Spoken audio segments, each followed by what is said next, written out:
जय श्री राम। अब आप लोग सोच रहे होंगे कि मैंने ये मास्क क्यों पहना है।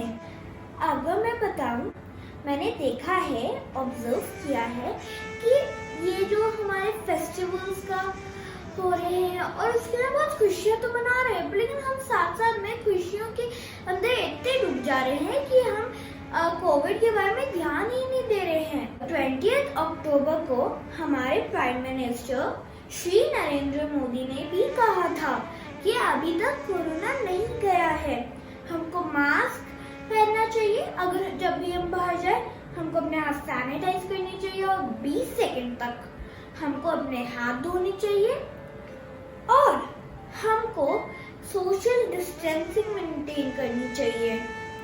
और हेलो और शेक हैंड तो गले लगाने के बजाय एक नमस्ते। पर लेकिन मैंने ऑब्जर्व किया कि कुछ लोग मास्क नहीं पहनते हैं और अगर पहनते हैं तो वो नीचे कर देते हैं, सोचते हैं कि ऐसे भी पहनकर कोरोना तो नहीं लगेगा।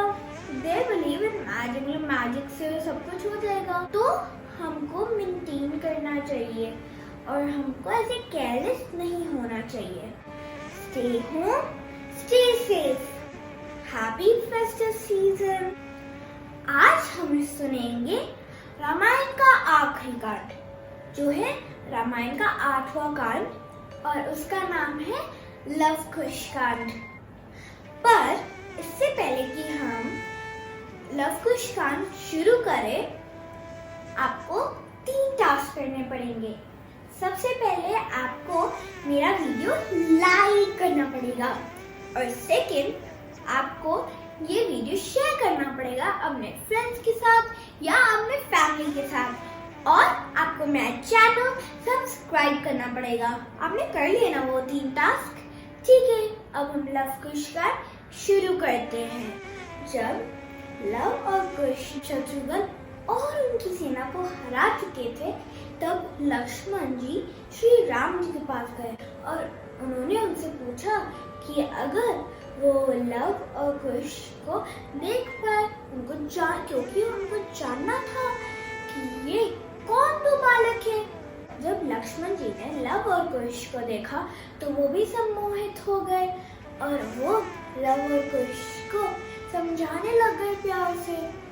पर लेकिन लव और कुश मुस्कुराते हुए वो लक्ष्मण जी की बात नहीं मान रहे थे और कुश ने क्या किया कि जो लक्ष्मण जी ने मुकुट थी उसके तरफ कुश ने वो बाण से तीर चलाने लग गए और उन तीरों के वजह से लक्ष्मण जी का मुकुट जमीन पर गिर गया। लक्ष्मण जी को ये उम्मीद नहीं थी कि 2 बालक ऐसा करेंगे, तो उन्होंने भी वो तीर लगाने लग गए। पर लेकिन लव और कुश वो भारी पड़ रहे थे, तो फिर लक्ष्मण जी ने हार मान ली। पर लेकिन वो जानना चाहते थे ये बालकों को कि वो देवता है या क्या है। पर लेकिन वो वापस राम जी के पास हार मानकर नहीं जा सकते थे। उसके बाद लक्ष्मण जी ने भगवान श्री राम को याद किया और जब उन्होंने तीर छोड़ी और उस तीर की वजह से वो घायल होकर जमीन पर गिर गए। लव अपने भाई को दूर से देख रहे थे और जब उन्होंने देखा कि कुछ घायल हो गए हैं तो उनको बहुत दुख हुआ। तो फिर उन्होंने ऋषि वाल्मीकि को याद किया और जैसे लव ने ऋषि वाल्मीकि को याद किया, तब कुश वापस उठ गए और वो युद्ध के लिए तैयार हो गए और लव ने फिर ऋषि वाल्मीकि का अस्त्र चलाया और उसकी वजह से लक्ष्मण घायल होकर गिर गए। ये देखकर बाकी सारी सेना डर गई कि ये 2 छोटे छोटे बालक इतने अच्छे महावीर लक्ष्मण को घायल कर दिया और उनको डर लगा। जिन्होंने मेघराज का वध किया था उनको घायल कर दिया है। और ये देखकर वो डर के राम जी के पास चले गए और उन्होंने कहा राम जी से कि हमको क्षमा कीजिए, पर लेकिन ये 2 बालक बहुत ही वीर है और इन्होंने तो लक्ष्मण जी को तक घायल कर दिया। ये सुनकर राम जी भरत को बुलाते हैं। फिर वो कहते हैं कि आप उनसे युद्ध कीजिए।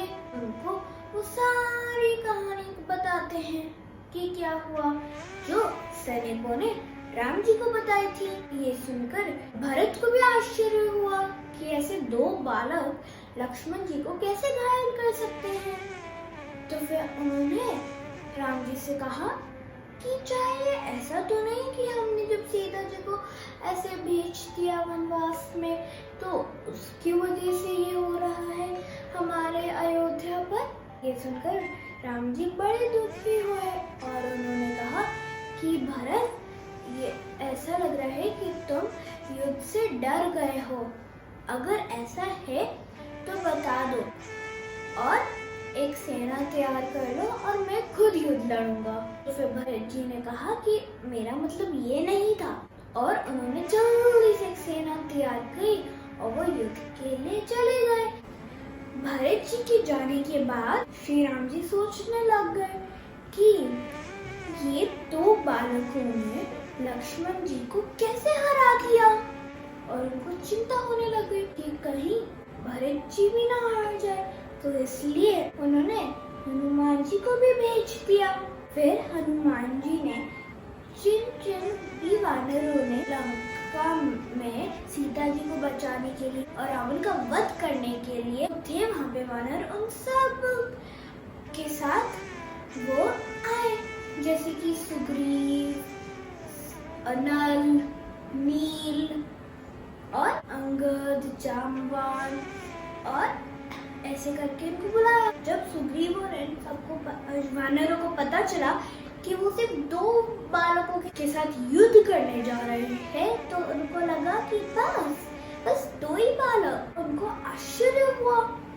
जब वो युद्ध के लिए गए तो फिर लव और कुश बड़े खुश हुए कि इस बार वानर भी उनके साथ लड़ने आ रहे हैं। और लव और कुश ने भरत के ऊपर और बाकी सारे वानरों के ऊपर तीर छोड़ने लग गए।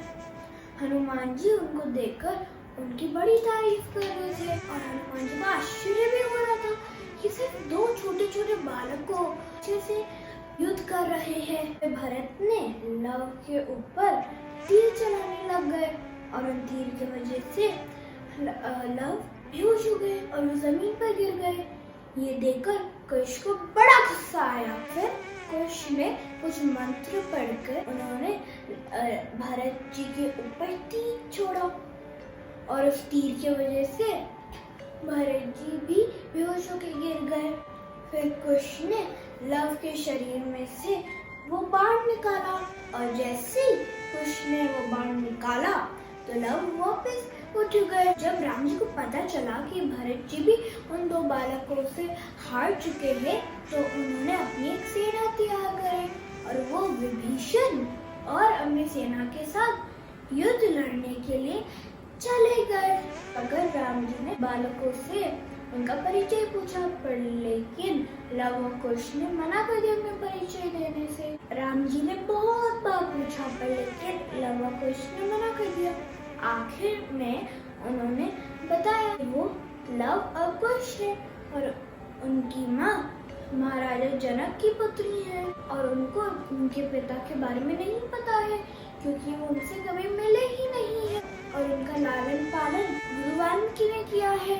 ये सुनकर राम जी को समझ में आ गया कि लव और कुश उनके ही पुत्र हैं और उनको बहुत ही प्राउड फील हो रहा था कि मेरे पुत्र इतने अच्छे धनुर्धर करते हैं और वो बहुत खुश हो रहे थे। लेकिन लव और कुश बार बार राम जी से कह रहे थे युद्ध करने के लिए।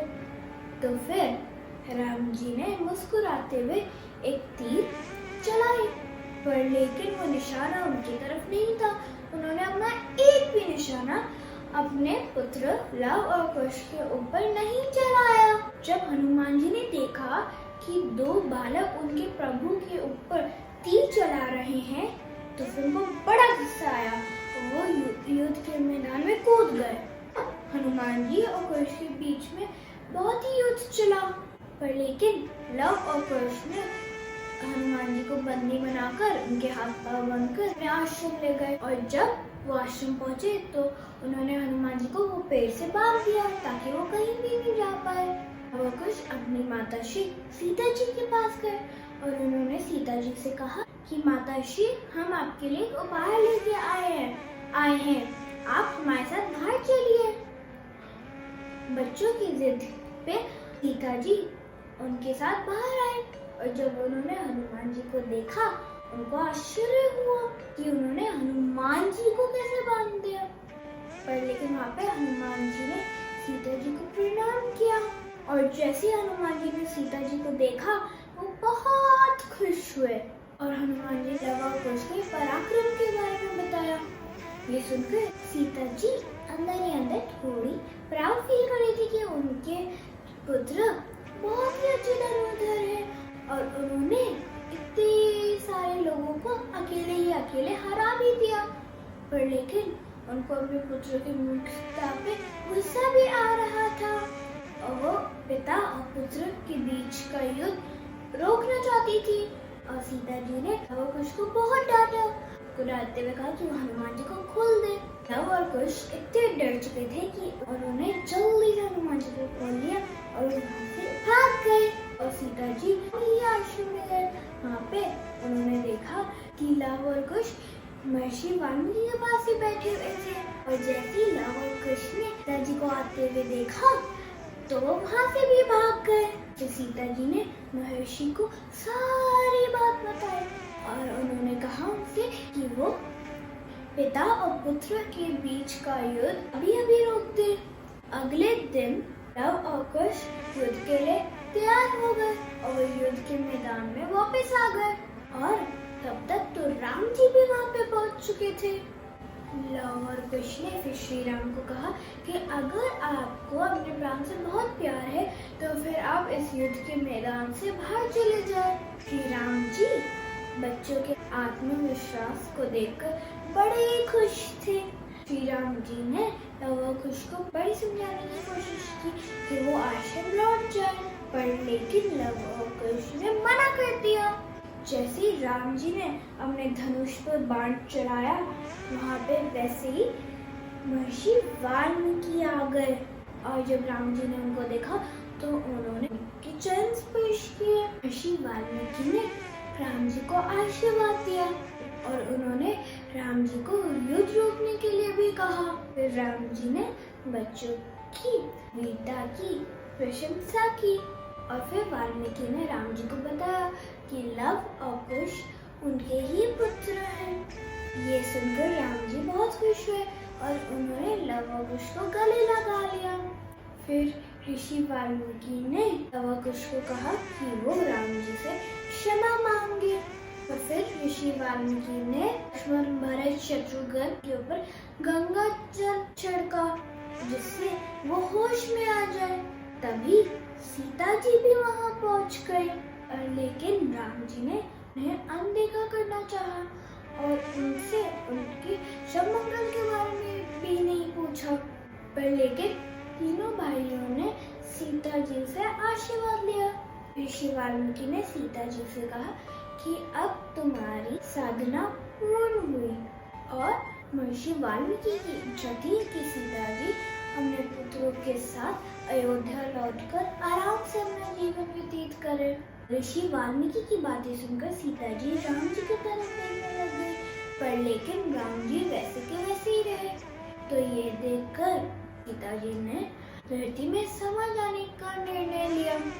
ऋषि वाल्मीकि ने जब राम जी को देखा उनको आश्चर्य हुआ और उन्होंने राम जी से कहा सीता जी पवित्र हैं। और फिर राम जी ने कहा कि मेरे को सीता जी की पवित्रता पे पूरा विश्वास है, परंतु वो एक राजा के रूप में वो प्रजा के मुंह से अपने विरुद्ध कुछ नहीं सुनना चाहते। लक्ष्मण जी ने भी राम जी को मनाने की कोशिश की, परंतु राम जी नहीं माने और सीता जी ने कहा राजधर्म व्यक्ति धर्म से बड़ा होता है। यदि मैं पवित्र हूँ और अपने पति के प्रति निष्ठावान हूँ तो धरती माता मुझे अपने में संभाले। हे माते, मुझे अपनी गोद में रहने दो।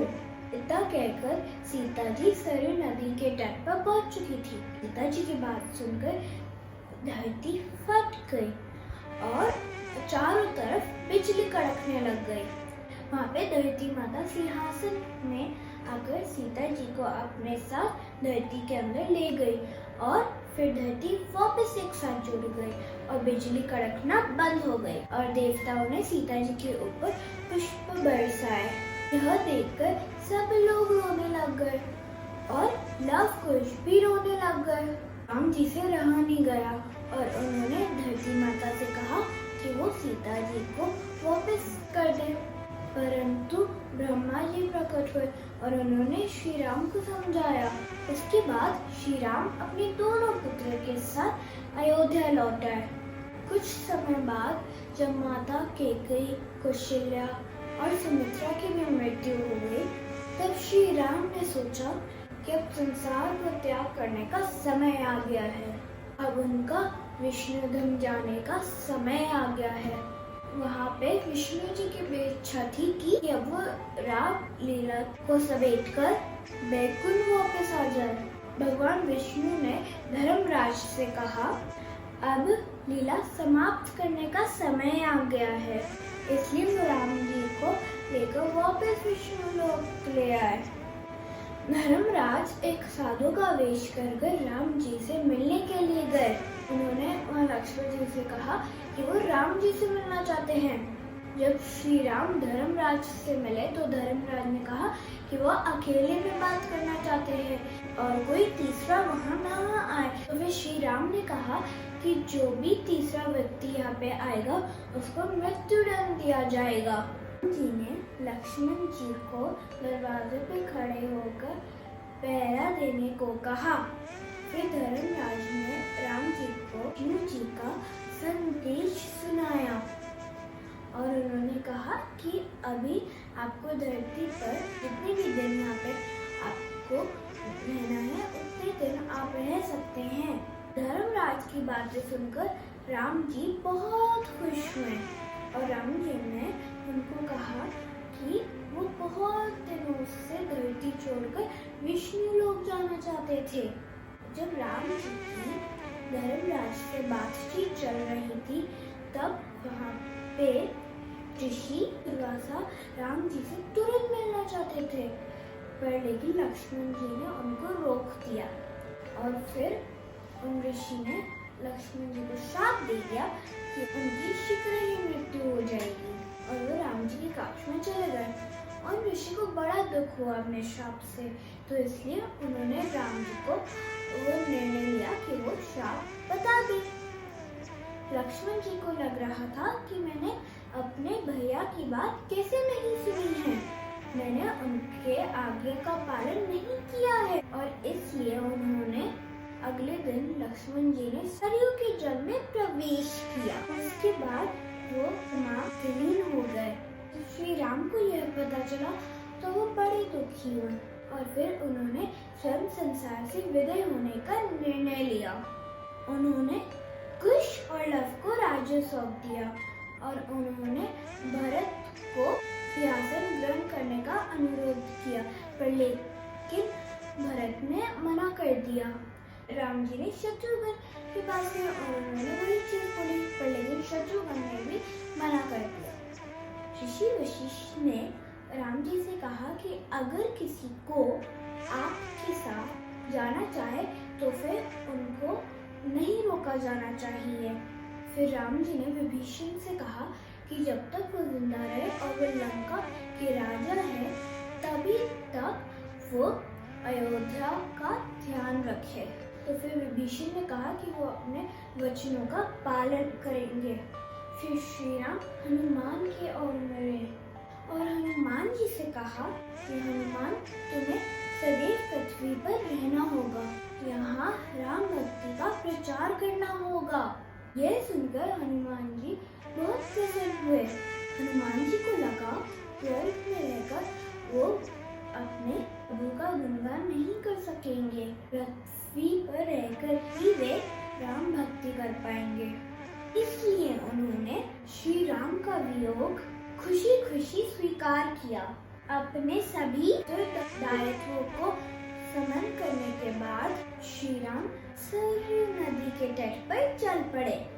जिस स्थान से भगवान श्री राम विष्णु धाम के लिए प्रस्थान करते, वहाँ पे सारे देवताओं ब्रह्मा जी उपस्थित हो गए। भगवान श्री राम अपने भाइयों के साथ सरयू जल में प्रवेश किया। फिर भगवान श्री राम अपने विष्णु रूप में आ गए।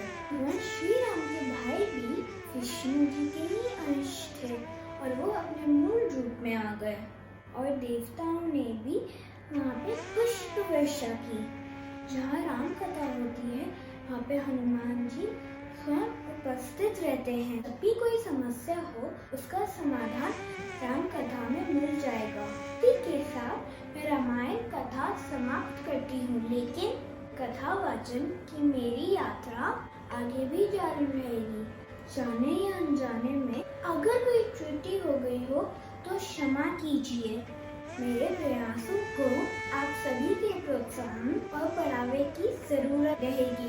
रामायण वरीथी यानी मेरी जुबानी धैर्य के साथ सुनने और पसंद करने के लिए आप सभी का आभार। मैं अगले सप्ताह रामायण से क्या सीखे पे एक एपिसोड प्रस्तुत करूंगी, वो जरूर देखिएगा। जय श्री राम।